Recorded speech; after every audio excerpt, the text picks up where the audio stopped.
और नए लोगों के लिए अब आपको बताता हूँ क्या है। नाम एक आधार है, नाम की कमाई करो तो पार हो जाओ। अब नाम क्या चीज़ है। गोस्वामी जी महाराज संत थे तो उन्होंने रामचरितमानस लिखा था। राम का चरित्र जो अंतर में हो रहा है मानस में वो उन्होंने लिख दिया था। तो गोस्वामी जी महाराज ने कहा चहुँ युग चहुँ सत यानी चहुँ युग चहुँ सत एक प्रभाव नाम प्रभाव चहुँ युग यानी चारों युगों में। चारों युग कौन है। सतयुग त्रेता द्वापर और कलयुग, ये चार युग है। चारों युगों में हमेशा नाम का प्रभाव रहा है ना। नाम से ही सब कुछ होना है। यह ध्वन्यात्मक नाम जो शब्द से निकलता है यह हर युग में रहा है। शब्द पर ही टिका हुआ है, दुनिया टिकी हुई है। शब्द से ही ये सब जुड़े हुए हैं। और शब्द का जब खिंचाव होता है तो महाप्रलय होता है। यह भी आपको बता दें तो आप ये समझो कि सब में नाम का प्रभाव रहा है। चाहे चारों युग चारों तरफ पूर्व पश्चिम उत्तर दक्षिण सब जगह पर नाम का प्रभाव रहा है और है। लेकिन कलयुग योग यज्ञ नहीं जाना। कलयुग में योग यज्ञ से ज्ञान नहीं हो सकता है। इससे योग करने से साधना करने से यज्ञ करने से जप तप करने से इससे ज्ञान नहीं होगा, इससे मुक्ति नहीं होगी। कलयुग केवल नाम आधारा, सुमिर सुमिर नर उतरे पारा। कलयुग का केवल एक नाम आधार है कि भवसागर से पार हो जाओ। भवसागर किसको कहते हैं। यही जहाँ रोते हो हंसते हो, जहाँ खाते हो, जहाँ लेटरिन पेशाब कर जाते हो, जहाँ जगते हो, जहाँ सोते हो, जहाँ दुख झेलते हो सुख झेलते हो, जहाँ पैदा होते हो और मरते हो, यही है भवसागर, यही है आवागमन। इससे छुटकारा मिल जाए, जन्म मरण से छुटकारा मिल जाए, इस दुख के संसार में ना आना पड़े, वो है नाम। तो कहोगे भाई नाम तो हम भगवान का लेते हैं, कोई राम नाम लेते होगे, कोई कृष्ण नाम लेते होगे, कोई और नाम लेते होगे। धार्मिक तो हो आप। धार्मिक अगर न होते तो धर्म कर्म का संदेश सुनने के लिए न आते, तो धार्मिक तो हुआ। लेकिन वो नाम जो आदि नाम है, कहा कोटि नाम संसार में ताते मुक्ति न होए। और आदि नाम जो गुप्त जप बेल्ला समझे को आदि नाम। आदि माने शुरुआत का नाम। तो शुरुआत का नाम मैं आपको 5 नाम बताता हूँ। यह शुरू से चला आ रहा है। बीच में थोड़ा समय के लिए ये गुप्त हुआ था, उसके बाद फिर समझाए तो फिर उसी को जगा दिया, आगे बढ़ा दिया। बीज तो कभी ख़त्म नहीं होता है, पड़ा रहता है। लेकिन समय ऐसा आता है कि बीज उग नहीं पाता है। जैसे खेत होता है ना, ज़मीन के अंदर बीज पड़ा रहता है, लेकिन कहो गर्मी के महीने में ऊपर आ जाए नहीं आता। बरसात आती है तब वो ऊपर आ जाता है बीज अंकुरित हो करके। ऐसे ही रहा हमेशा है, ख़त्म नहीं हुआ। फिर उसके बाद में ज़्यादा प्रचार हुआ, ज़्यादा विस्तार हुआ, वही संतमत हो गया। तो ये समझो 5 नाम, ये हमेशा रहा। इसको जो जपेगा, इसको जो याद करेगा, यह पार ले जाएगा। कहाँ पार ले जाएगा। इस भवसागर से पार ले जाएगा। तो वो 5 नाम मैं आपको बताऊंगा, क्योंकि गुरु महाराज ने कहा था कि नए लोगों को यह नाम दान देंगे, तो आज मैं आपको बताऊंगा। अब आप ये समझो प्रेमियों कि जिसका नाम होता है उसका रूप होता है, उसका स्थान होता है और उसकी होती है आवाज़। जैसे आपका नाम है और आपका रूप ये चेहरा है, और आप कहीं रहते हो आपका स्थान है, ऐसे ही ये 5 धनी हैं, 5 नाम है। इनका नाम है, इनका रूप है, इनका स्थान है और इनकी है आवाज़। तो वो मैं आपको याद कराऊंगा और रटाऊंगा।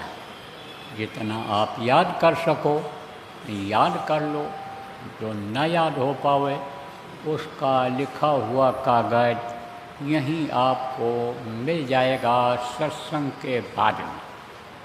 अगर आप हिंदी नहीं पढ़े हो तो उसको हिंदी को गुजराती में लिखवा लेना, और हिंदी गुजराती जो दोनों लोग पढ़े हो आप इनको लिखा देना गुजराती में। नहीं कोई पढ़े है तो उसको याद करा देना, समझा देना। ये पुराने लोगों की ड्यूटी आपकी बनती है, तो ये आप करना।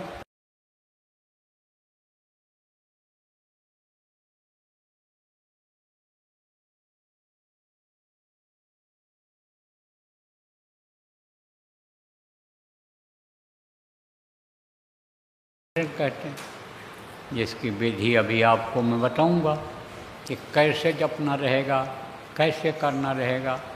तो माला जपने को सुमिरन कहते हैं, आँख से देखने को ध्यान कहते हैं, और कान से सुनने को भजन कहते हैं। अभी आपको समझा दूंगा। तो सुमिरन ध्यान भजन तब रहेगा, सुमिरन तब करना रहेगा जब नाम याद हो जाएगा, और ध्यान और भजन तो आज से ही चालू हो जाएगा। तो याद जब हो जाए तब सुमिरन ध्यान भजन करना, और जब याद हो जाए 5 नाम 5 रूप 5 स्थान याद हो जाए, तब पर्चा को फाड़ करके कहीं सुनसान जगह पर फेंक देना। बताना मत किसी को। अगर आप बता दोगे तो उसका कोई फ़ायदा नहीं होगा और आपका होगा नुकसान। क्यों? क्योंकि ये कहेंगे कि हमारी इन्होंने इज्जत नहीं किया, कदर नहीं किया, इसलिए नाराज़ हो जाएंगे। इसलिए बताना मत किसी को। ये चीज़ याद कर लो, नए आदमी को बिल्कुल नहीं बताना है। पुराना कोई नामदानी हो, नाम वगैरह जब बता दे, रूप बता दे, तब आप उनको बता देना। विश्वास जब आपको हो जाए कि इन्होंने नामदान लिया है, तब आप उनको बता सकते हो, समझा सकते हो। नया आदमी जो नामदानी नहीं है उसको नहीं बताना है। नंबर 1 बात। दूसरी बात यह है कि अभी आपको बताऊंगा ध्यान लगाना। कैसे ध्यान लगाओगे?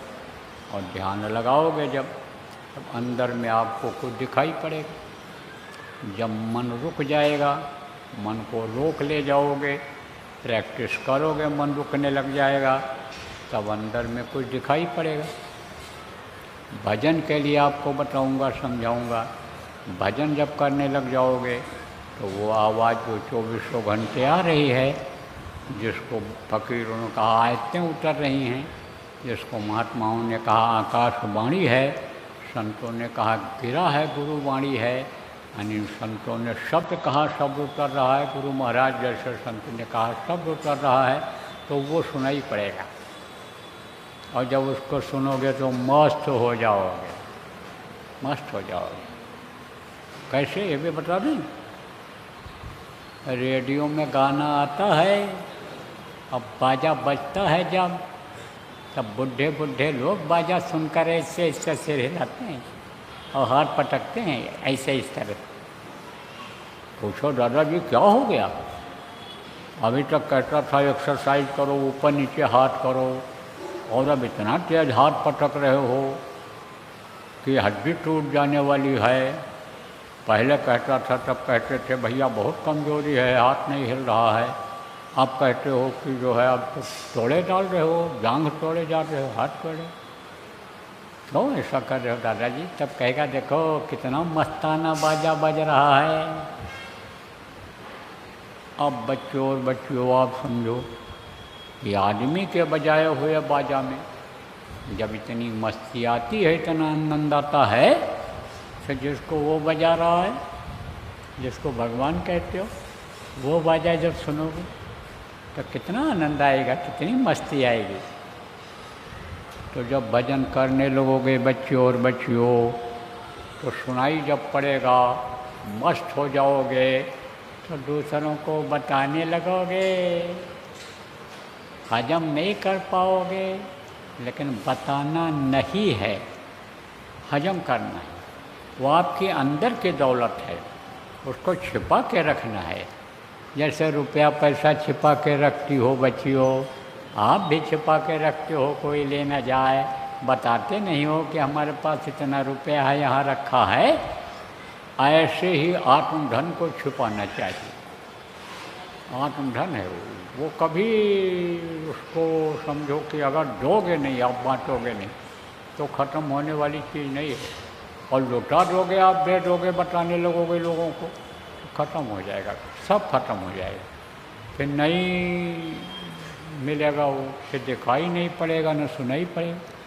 तो जब ध्यान लगाओगे अंदर में दिखाई पड़ेगा, दर्शन ही होने लग गया किसी देवी का, देवता का, भगवान का, तब बता दोगे लोगों को, रिद्धि सिद्धि आएंगे, प्रकट हो जाएंगी और आपको पावर दे देंगी, अधिकार दे देंगी कि जाओ अब ये तुम काम करो, ये सब तुम्हारा काम हो जाएगा।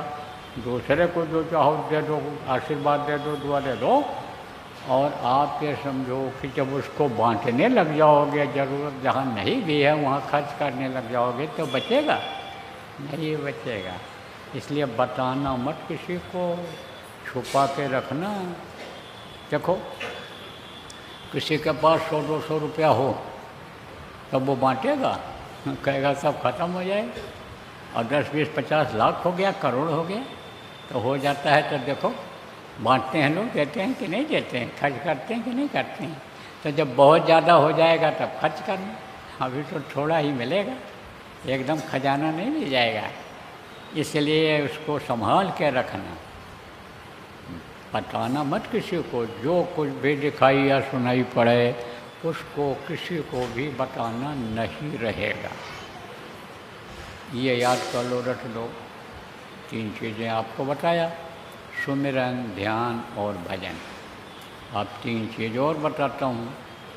3 आँख, 3 कान और 3 नाक। हम नए लोग कहोगे भाई ये कैसे? देखो 2 आँखें या बाहर हैं, इससे बाहर की चीज़ दिखाई पड़ती है, और 1 आँख है अंदर जीवात्मा में। तो कहोगे जीवात्मा कहाँ है? हमको तो दिखाई नहीं पड़ती। जीवात्मा इन आँखों से नहीं देखी जा सकती है, बहुत छोटी है, बहुत। प्रभु का अंश है, अंश बहुत छोटा टुकड़ा होता है। वो कहाँ पर है? यहाँ पर। लेकिन पावर उसका बहुत है, ताकत उसमें बहुत है। जैसे कोई पतला करंट हो, पतले तार का करंट हो, उसको भी छुओ तो झंझनाहट पैदा करता है, ऐसा ही पावर है। पावर बहुत है उसमें। अभी तो इस शरीर की आत्मा को, शरीर को चलाती है, सबके शरीर को उसकी जीवात्मा ही चलाती है। अब जितना जैसे पावर होता है उस हिसाब से वो चलाती है। तो पावर है उसमें, जीवात्मा में, वो शरीर को चलाती है। 1 आँख उसमें है। किसमें है? जीवात्मा में। बाहर की आँखों से बाहर की चीज़ें दिखाई पड़ती हैं, और अंदर की आँख से ऊपरी लोगों की चीज़ें दिखाई पड़ती हैं। तो 2 आँख बाहर, 1 आँख अंदर, 3 आँख। 2 कान या बाहर, इससे बाहर की आवाज़ सुनाई पड़ती है, और 1 कान जीवात्मा में है, उससे ऊपरी लोगों की आवाज़ सुनाई पड़ती है। इसको गायबी आवाज़ फ़कीर ने कहा, स्पिरिचुअल मास्टर ने साउंड कहा, और गुरुवाणी कहा संतों ने। आप शब्द कहते हैं कि शब्द उतरता है, सुनाई पड़ता है, शब्द सुनाई पड़ता है। तो अब आप ये समझो प्रेम कि वो अंदर के कान से सुनाई पड़ता है, इन बाहरी कानों से नहीं सुनाई पड़ेगा। इनसे सुन ही नहीं सकते हो, पर्दा फट जाएगा, इतनी तेज़ आवाज़ रहती है उसमें। अब आप ये समझो आवाज़ कहाँ से आती है? किसकी? बादलों के गरजने की। जब नज़दीक में कोई आवाज़ होती है और कान में उंगली लगाते हो, फिर तुम पर्दा फट जाता है। आप सोचो कि आसमान तो बहुत ऊपर है, ये जो बादल टकराते हैं नज़दीक में, हवाई जहाज़ से उड़ के जाओ तो ये बादल नीचे दिखाई पड़ते हैं। जब हवाई जहाज़ नीचे उतरता है, बादलों के बीच से आता है, तो बादल की आवाज़ जब यहाँ नहीं बर्दाश्त कर पाते हो, तो वो आसमानी आवाज़ कैसे बर्दाश्त कर पाओ? इन कानों से नहीं सुनाई पड़ता है, अंदर के कान से सुनाई पड़ता है। तो 2 कान ये बाहर, और 1 कान अंदर जीवात्मा में, 3 कान, 3 आँख 3 कान। और 3 नाक, एक सुराख ये दाहिनी तरफ है और एक ये बाईं तरफ। यह है सुराख, ये सुराख है, यह है नाक। ऊपर का ये तो समझ लो कि ये ढक दिया गया है, दोनों सुराख ढक दिए गए हैं। ये जो नाक जिसको कहते हो, नाक ये सुराख कहलाता है। सुराख जो है ये तो 2 ये बाहर हैं और एक अंदर जीवात्मा में। उस नाक से खुशबू मिलती है, ऊपर खुशबू ही खुशबू है। और यहाँ इस धरती पर खुशबू और बदबू दोनों है। यहाँ पर सुगंधी भी है और बदबू भी है यहाँ पर, तो इससे दोनों मिलता है बाहर के नाक से। और ऊपर खुशबू ही खुशबू है। ऊपर तो खुशबू की लहरें चलती हैं, सुगंधी की लहर चलती है ऊपर, महक ही महक है चारों तरफ। तो 2 नाक इधर, 1 नाक उधर, 3 नाक। एक चीज़ और बता दें आपको, ये शरीर को ये बाहर के नाक ही चलाते हैं। इसको बंद कर लो, मुंह बंद कर लो तो राम नाम सत्य हो जाएगी। यही हवा देता है शरीर को चलाने के लिए। और एक नाक से एक बार में अच्छी हवा जाती है, एक सुराख से, और दूसरे नाक के सुराख से गंदी हवा निकलती है, गर्म हवा निकलती है। ये अपना काम कभी बंद नहीं करते हैं। नहाओ धो, खाओ पियो, कोई भी काम करो, ये अपना काम, सो कोई भी, या नाक अपना काम बंद नहीं करते, बराबर ये दोनों काम करते रहते हैं।